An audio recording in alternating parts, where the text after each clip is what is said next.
Pelo menos 224 pessoas perderam a vida. Pelo menos 224. Um funcionário da ONU alertou para uma questão, que a distribuição de alimentos será crucial nos próximos dias. Ao mesmo tempo, um líder de uma tribo indígena, que vive muito perto do epicentro do terremoto, disse à CNN que onde ele mora, a ajuda não chegou ainda à região. Ele relatou que os moradores não têm onde dormir, já que as casas simplesmente desabaram. Esse foi o pior terremoto a atingir a Colômbia na última década. E uma mulher identificada como Daniela Largo Sanchez foi resgatada com vida na cidade colombiana de Pereira, que fica exatamente aqui, ó. Estou mostrando para vocês, aqui em Pereira. Ela foi resgatada depois de 36 horas debaixo dos escombros. Ela estava em um hotel que veio abaixo no terremoto. A operação contou com o esforço conjunto do Corpo de Bombeiros e da Unidade de Operações Especiais para Emergências e Desastres. Segundo autoridades, a mulher agora recebe atendimento médico em um hospital no local. O presidente da Colômbia, Abelardo de la Espriella, informou que mais de 40 pessoas ainda são procuradas somente na cidade de Pereira. E nós estamos aqui muito conectados com o território colombiano, tudo que chega de informação. Equipes da CNN acompanham essa busca por sobreviventes. Em outro local, em Cali, mostrar aqui para vocês onde exatamente, eu falei sobre Pereira, onde a mulher foi resgatada, a gente tem uma equipe da CNN aqui, ó, em Cali, acompanhando o resgate. E você vai ver uma parte desse trabalho agora. Este es uno de los sitios que en este momento se están adelantando las labores de rescate de las personas posibles sobrevivientes tras el terremoto de 7.4 que se registró en el suroccidente colombiano. Aquí las ayudas, aquí retroexcavadora, y antes de ingresar a la zona donde están haciendo el operativo quisiera consultar, ¿hay señas de vida, señales? En este momentico hay posibilidades de vida. Ustedes pueden observar, hay silencio, han escuchado ruidos en la parte inferior. Los organismos de socorro, defensa civil y cuerpo de bomberos que están apoyando estas labores, cuerpo de bomberos de Cali, cuerpo de bomberos de Jamundí y cuerpo de bomberos de Bogotá. Y aquí pues están las ambulancias a la espera, la maquinaria, y voy a entrar silenciosamente a la zona cero de este sitio que está ubicado en el sur de la ciudad, mientras vamos viendo cómo están los organismos de rescate en turnos permanentes para la atención de primeros auxilios en caso de llegar a encontrar personas con vida.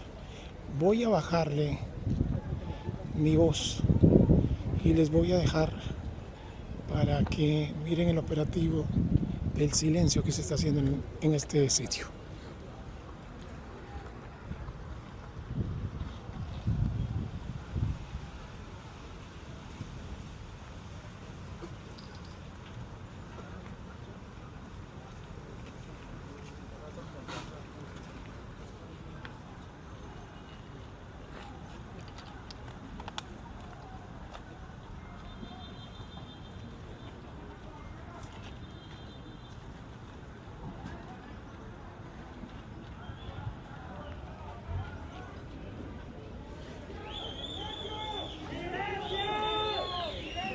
Piden silencio porque sintieron golpes dentro de los escombros.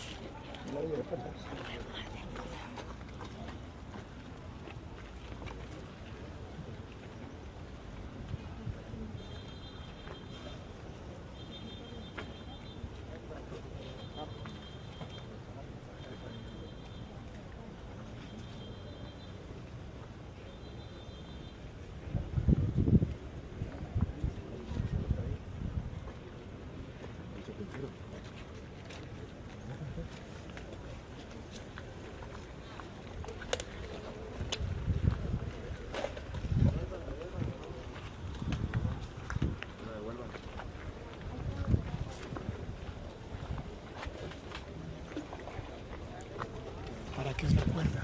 ¿Ah? ¿Para qué es la cuerda? Mandaron un micrófono para ver si escuchaban algo. Ya están devolviendo esta cuerda con un micrófono que introducen para escuchar sonidos. Si han escuchado sonidos en este sitio, hablo en voz baja porque así lo están solicitando.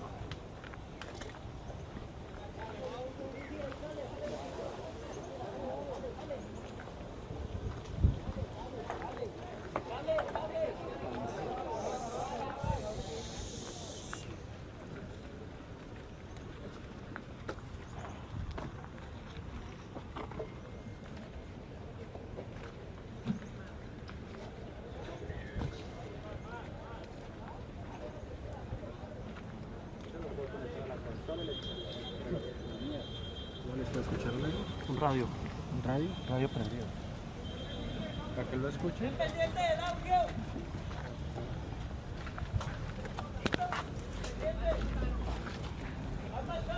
Aquí lo están monitoreando. Van, aquí dicen que hacia el sótano con el micrófono. Y aquí lo están escuchando. Apenas está entrando.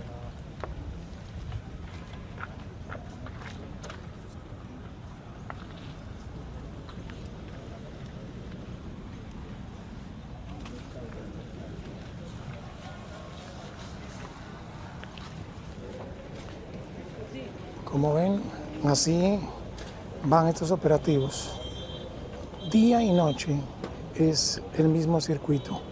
Se hace silencio, ahora ya con equipos especiales se está monitoreando.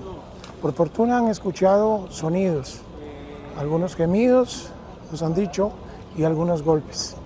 Ahora esperar tener suerte y esperar que la noche no caiga. Aquí seguimos nosotros con la fe intacta para que tengamos sobrevivientes tras esta tragedia, uno de los terremotos mais fortes que ha tenido Colômbia. Vocês viram que momento sensível, portanto, aparecendo ali na reportagem, do repórter acompanhando o momento de silêncio absoluto quando os resgatistas, e perceba a quantidade de civis, de gente que está ali doando tempo, trabalhado pelo desespero de encontrar alguém com vida. Eles pedem que todo mundo fique quieto. E aí os resgatistas, usando um equipamento que tem uma tecnologia específica para isso, identificando se tem algum tipo de ruído. Aí você imagina, para quem está, torcemos com vida, soterrado há 2 dias. Eventualmente ouvir para alguém, ouvir o pedido de alguém dizendo, tem alguém aí? E a pessoa não ter força para falar, não ter energia. Você está há 2 dias soterrado, sem conseguir respirar, sem beber água, qualquer tipo de líquido, sem se alimentar, sem nada. E ainda tentando reagir ao chamado desses socorristas. É isso que acontece neste momento na Colômbia. Ainda, todos trabalhados numa fé irrestrita de que ainda exista gente com vida e trabalhando dia e noite. Ainda dentro das repercussões internacionais sobre este assunto, o Papa Leão lamentou as mortes e tudo que aconteceu na Colômbia nas últimas horas. O chefe da Igreja Católica expressou solidariedade, pediu orações às vítimas. E essas declarações ocorrem durante uma audiência geral do Vaticano, hoje, tá? Isso foi agora cedo, aqui pelo nosso horário de Brasília. Ele também agradeceu o trabalho dos socorristas nas operações de resgate e daqueles que oferecem ajuda aos moradores afetados pela tragédia. Agora falando sobre União Europeia, o presidente da Comissão Europeia, a presidente Ursula von der Leyen, anunciou que a União Europeia vai enviar 2 milhões de euros em ajuda para as comunidades mais prejudicadas pelo terremoto na Colômbia. Nós estamos aqui acompanhando que pelo menos 224 pessoas morreram por causa do tremor.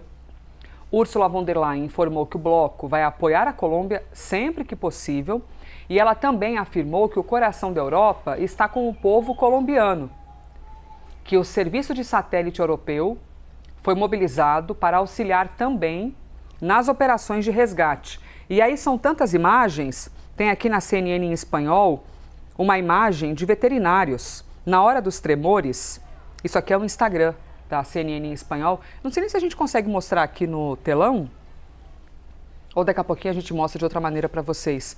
Ali, eles mostram o trabalho das veterinárias. Por quê? Até eu vou tirar para começar de novo o vídeo. Peraí, deixa eu ver se eu consigo fazer isso. Pronto. são veterinários e veterinárias que começam a tirar os filhotes e cães recém-operados de dentro daqueles espaços onde eles são deixados. Pode ver que tem um deles que vai sair, como é que chama aquela proteção no pescoço que põe? Eu esqueci. Um cone, obrigada, Gabi Dias me ajudando aqui no ponto. Tirando os animais. A loja está tremendo. Vocês estão vendo o lustre? Está tudo tremendo. E elas estão ali num trabalho de pegar cada animal e resgatar para esses animais não morrerem ali dentro, diante do que poderia acontecer. Professor, quanta imagem, hein? Tocante essa imagem das veterinárias e dos veterinários preocupados em retirar os animais, mesmo durante a ocorrência do terremoto, que durou mais de um minuto. Mesmo diante do pavor, né? Exato, de tudo que está acontecendo. Tem outras imagens, aquela ali eu não vou abrir para vocês, é um neném que foi tirado debaixo dos escombros, é uma imagem sensível, então eu vou privar o seu olhar disso, tá? E ali todas as buscas que ocorrem ainda em Cali. Professor Pedro Cortes, vamos conversar aqui então sobre essas questões que envolvem Colômbia, buscas por sobreviventes que entram no terceiro dia. Os abalos, professor, eles ainda são possíveis, mesmo 3 dias após o abalo principal? Foram muitas as réplicas que ocorreram desde o tremor principal, e isso vai criando obstáculos maiores para o resgate das vítimas, porque, como eu já tive a oportunidade de comentar com vocês, os tremores secundários, eles vão fragilizando ainda mais aquelas estruturas que já estão danificadas e que correm risco com esses tremores de colapsar.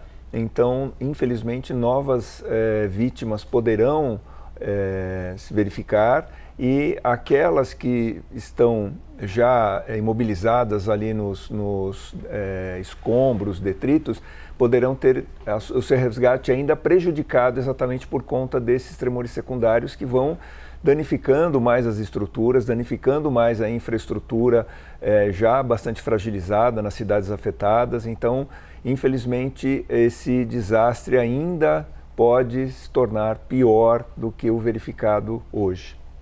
Professor Pedro Cortes conversando com a gente aqui, nosso analista de clima e meio ambiente, trazendo todos esses olhares em relação à Colômbia. Enquanto isso, estou acompanhando aqui, agora você tem, e é importante esse momento, né, professor? Muitas celebridades, por exemplo, aqui tem no Instagram da CNN em espanhol, eles falam sobre a Karol G, que é uma grande cantora da atualidade, que a fundação de Karol G vai colaborar para atender a emergência em Colômbia, ou na Colômbia, né, que é em Colômbia, está falando em espanhol. Foi um dia de angústia para os colombianos, um doloroso lembrança os preparou para antecipar ao menos parte desse abalo sísmico. E ali é uma reportagem falando sobre isso. E ali depois eles estão falando de Donald Trump, que a gente já vai chegar nisso, naquele assunto sobre a troca de avião, debate sobre vacina, e tem aqui, ó, eles também têm um link para como ajudar os afetados pelo terremoto na Colômbia. Professor, só para a gente encerrar aqui, o senhor avalia que isso pode ser cada vez mais frequente? Olha, os terremotos eles têm mantido uma frequência natural, não tem tido nada que leve a um aumento da frequência dos terremotos, mas os desastres naturais causados por mudanças climáticas, sim, com certeza eles vêm aumentando. E essa, infelizmente, é uma oportunidade que o Brasil tem, e espero que o Brasil mande o mais rápido possível auxílio para a Colômbia, de treinar ainda mais as equipes de resgatistas brasileiros, que já são muito bem preparadas, mas é sempre importante reforçar esse treinamento, para atuação nessas situações de emergência. Nós não temos terremoto no Brasil, mas nós temos, infelizmente, eventos climáticos muito intensos, como o que aconteceu no Rio Grande do Sul, que exigem uma resposta pronta, uma resposta rápida e estruturada. E essas ações no exterior vão ajudando a formar, ajudando a treinar ainda mais, além de, obviamente, prestar o socorro, que é o fundamental, vão ajudando a melhorar o expertise das nossas equipes de socorristas. Torcemos que não ocorra mais, porém, se ocorrer, que nós estejamos preparados. É que nem professor? uma unidade do Corpo de Bombeiros, né? A gente espera que não seja necessário que ela atue, mas é importante saber que ela está lá pronta para atuar. E pronta e bem treinada, né? A qualquer momento que for solicitada. Professor Pedro Cortes, nosso analista de clima, meio ambiente, muito obrigada, professor, por mais essa conversa com a gente aqui. 10h38.